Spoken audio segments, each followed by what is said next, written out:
በታሪክ ውስጥ የመጀመሪያው ግድያ የተፈጸመው በየትኛው ቤተሰብ ውስጥ ይሆን? መልሱ ያስደነግጣል።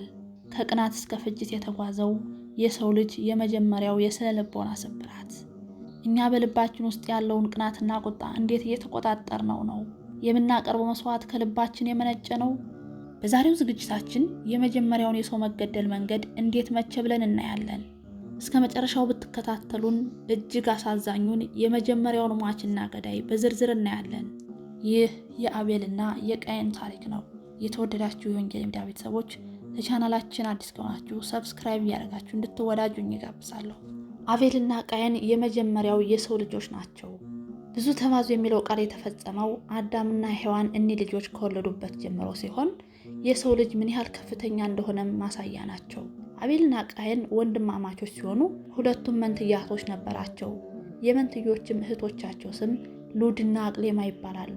አዳም አቤልና ቃየን ሉድና አቅሌማ ስለተወለዱለት እጅግ ደስተኛ ነበር። ይሁን እንጂ በአንጻሩ ደግሞ ልጆቹ ባጠፉት ጥፋት አዝኗል። ታሪኩ እንዲህ ነው። አቤልና ቃየን ለአቅመ አዳም ሲደርሱ አባታቸው አዳም ልጆቹን ትዳር ማስያዝ ፈለገ። ሆኖም እግዚአብሔር የሚሰራው የጋብቻ ሕግ ለአዳም ተገልጾ አራርቆ ማጋባት ፈለገ። የአቤልን መንትያ ለቃየን፣ የቃየንን መንትያ ለአቤል አድርገው ለማጋባት ወሰነ።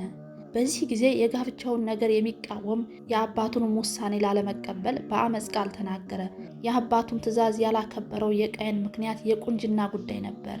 ምክንያቱም የቃየን መንትያ መልከ መልካም ስትሆን የአቤል መንትያ ደግሞ መልከ ጥፉ የማታምር ነበረች። በዚህም ምክንያት የኔን መልከ መልካም ለወንድሜ ሰጥቶ የወንድሜን መልከ ጥፉ ለእኔ እንዴት ይሆናል የሚል ሐሳብ ነበር ያቀረበው። የልጁን መከፋት የተመለከተው አዳምም ሁለታችሁ መስዋዕት አቅርቡ፣ እግዚአብሔር የፈቀደለት መልካሟን ሊያገባ ይችላል በማለት ሁለቱም የእግዚአብሔርን ፈቃድ መጠየቅ እንዳለባቸው ነገራቸው። በአዳም ትዕዛዝ መሰረት ሁለቱም ከእግዚአብሔር ፈቃድ አግኝተው ለማግባት መስዋዕት ለማቅረብ ተዘጋጁ። በዚህ ጊዜ አቤል በግ ጠባቂ ነበርና ከበጎቹ ቀንዱ ያልከረከረውን ፀጉሩ ያልዘረዘረውን የሚያምር በግ ለመስዋዕት አቀረበ። ቃየን ደግሞ ገበሬ ነበርና ከአዝርቱ ያገኘውን ምንም ሳይመርጥ እግዚአብሔር እንደሆነ ወርዶ አይመገበውም በማለት በቸለልተኝነት ድብቅብቁን አቀረበ። በዚህ ሰዓት እግዚአብሔር ወደ አቤልና ወደ መስዋዕቱ ተመለከተ። ወደ ቃየንና ወደ መስዋዕቱ ግን አልተመለከተም።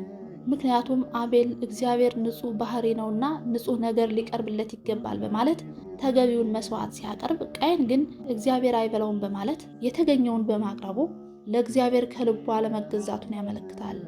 በዚህም የቃየን መስዋዕት በእግዚአብሔር ዘንድ ተቀባይነትን አላገኘም። በዚህ ጊዜ የቃየንን መስዋዕት ስላልተቀበለው አዳም ቢፈርድ ለአቤል፣ እግዚአብሔር ቢፈርድ ለአቤል ብሎ በወንድሙ ላይ ቂም ያዘበት። ቃየንም እጅግ ተናደደ፣ ፊቱም ጠቆረ። እግዚአብሔርም ቃየንን አለው፣ ለምን ትናደዳለህ? ለምንስ ፊትህ ጠቆረ? መልካም ብታደርግ ፊትህ የሚበራ አይደለምን? መልካም ባታደርግ ግን ኃጢአት በደጅ ታደባለች። ፈቃዷም ወደ አንተ ነው፣ አንተ በሷ ትነግሳለህ። ቃየንም ወንድሙን አቤልን ና ወደ ሜዳ እንሂድ አለው።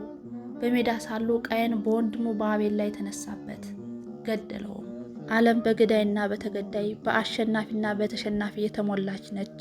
አንዱ ሲያገኝ አንዱ ሲያጣ፣ አንዱ ሲደሰት ሌላው ሲከፋ፣ አንዱ ሲስቅ አንደኛው ሲያለቅስ፣ አንዱ ሲሾም ሌላኛው ሲከበር፣ አንዱ ሲከበር ሌላኛው ሲዋረድ ነው። ዓለም ሁሉንም በኩልነት አስተናግዳ አታውቅም።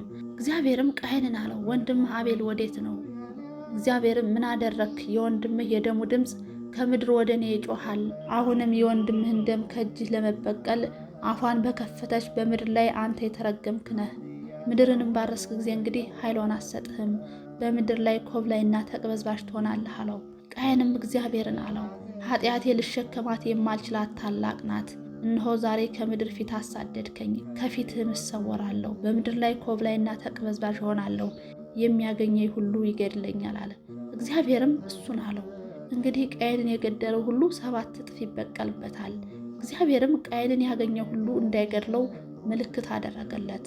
ቃየንም ከእግዚአብሔር ፊት ወጣ፣ ከኤደንም ወደ ምስራቅ በኖድ ምድር ተቀመጠ። ቃየንም ዘመኑን በሙሉ በጭንቀት ኖረ። አቤል 1 ቀን ሞተ። ቃየን ግን በክፋቱ ምክንያት ቀን በቀን በስሜት እንደሞተ የሰቀቀን ዘመን ኖረ። በመጨረሻም ራሱ የሚኖርበት ቤት ተጭኖት ወንድሙን በድንጋይ እንደገደለው እሱም በድንጋይ ሞተ። በኃጢአት ከመሞት አምላካችን ይጠብቀን። ዘመናችንን የፍቅር ዕድሜያችንን የበረከት ያድርግልን።